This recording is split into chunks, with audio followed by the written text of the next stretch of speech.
Hello and welcome back to the ocean. It is great to see you here. In this episode, we're diving one of my local spots targeting John Dory. This video is a direct follow through from my last one where I went on a camping mission. The conditions weren't great, but coming back to Tyro, conditions were fantastic on the water.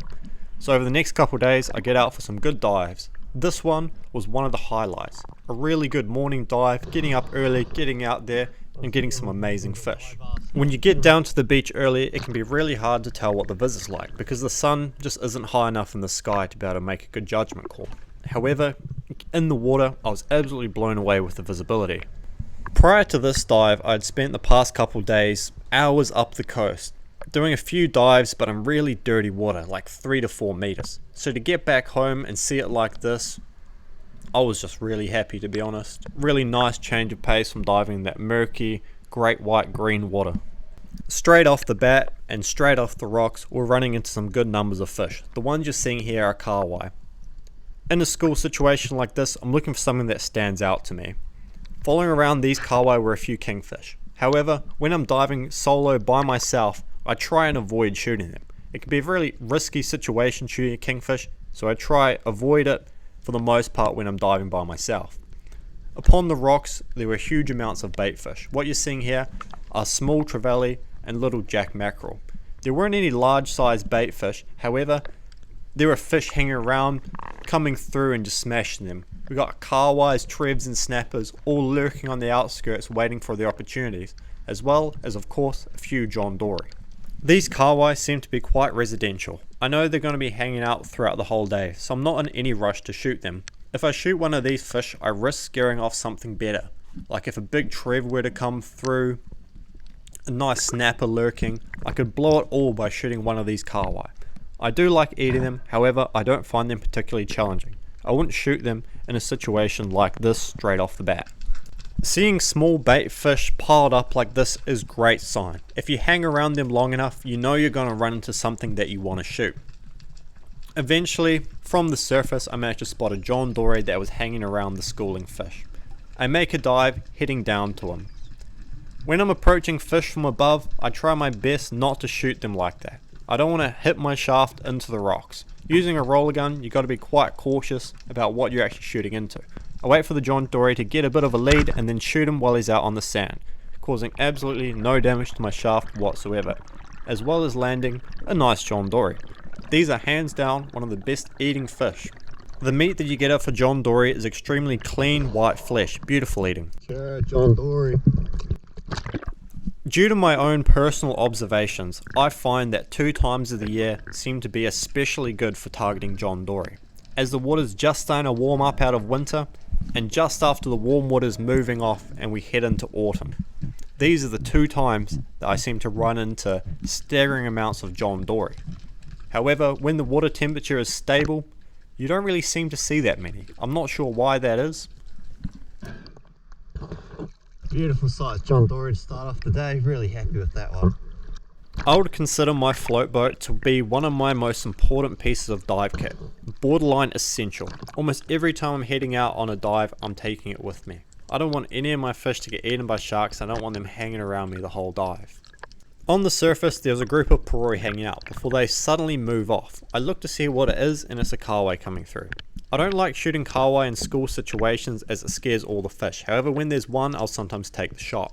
Unfortunately, this time I clipped it and it managed to get off. Alright guys, we've got another big John Dory, let's get it. When you shoot fish in a school situation, all the other fish there are going to know you're a threat from then on. I dive this area a lot, so it's in my best interest to make sure that the fish do not think that I'm a threat to them.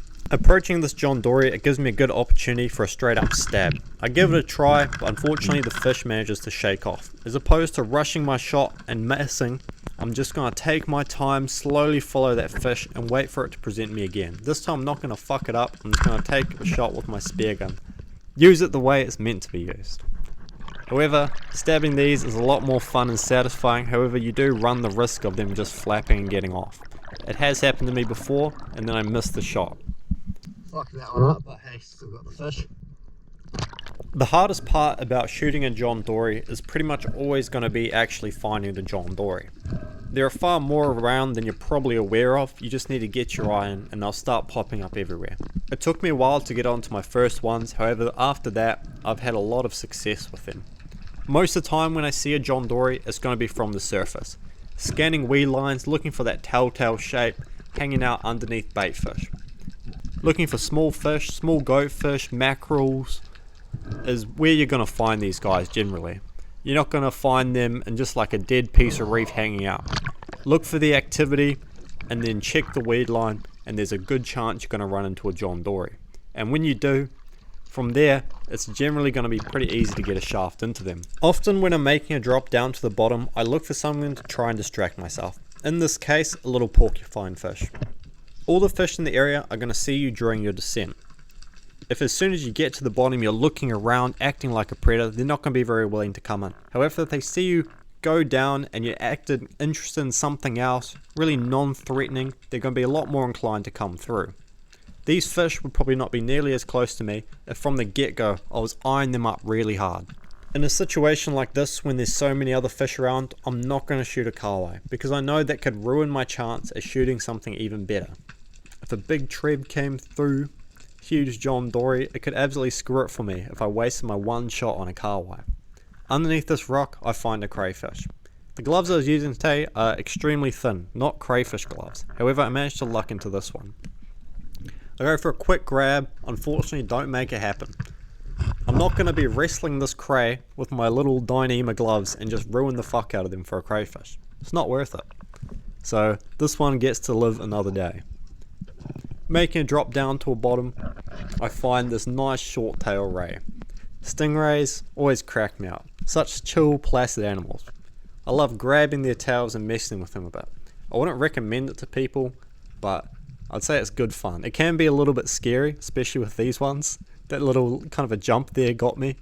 From the surface, I spot a squid, make a short little duck dive towards it and make a shot as it's getting away. Unfortunately, I end up only just clipping it. These things are absolute delicacy in my opinion, and I'm always gutted to not bring them home.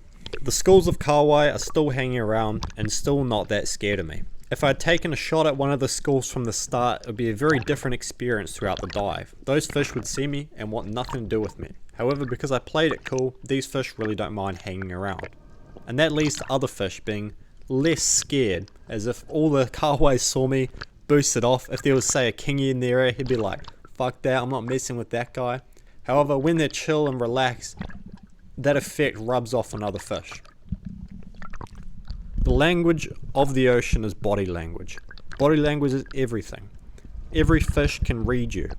So it's important to be putting out those non-threatening chill vibes. Another area that seems to be very reliable for finding John Dory are these areas that kelp wash up in. These kelps are not connected to the bottom, it's just one of those areas where they kind of wash into. John Dory love to hang out in these spots. Once again, I'm getting a good angle on the fish before taking the shot so I don't ruin my shaft. I do definitely have a hard time passing on John Dory, as they're just one of the tastiest fish straight up. Always really satisfying to get a shot into a John Dory because you know you're going to have a great time at the dinner table later. While John Dory are a great sashimi fish, no question, I believe they truly shine when cooked. Just a nice pan fry and you get that beautiful succulent flavorful meat. One of the only drawbacks of using a float boat is it does create quite a lot of drag in the water, especially when it's full of water. Here I'm draining it out, getting that blood in the water, bringing the sharks in and making it a little bit easier to tow, or push in this case. Generally, I try to avoid diving in swelly conditions. Making your way back into the beach is when things can go really wrong. If you get rolled hard out, you could lose your mask, your fins, and all your fish as a result. So it's important to time the sets, make sure you have all your shit ready before you're in that swell zone and the waves are breaking on top of you. Because the conditions were so amazing this day, I decided to dive the next 2 consecutive days in a row, landing some more awesome fish. I've got those videos coming for you really soon, so stay tuned. Of the 3 John Dory I shot, I ended up giving 2 of them away to friends. People love John Dory. This episode's sustainability message is share your kai Moana with friends and whānau. Reduce the need for commercial fishing. Drive those fuckers into poverty. Should be no more commercial fishing, let's put an end to it.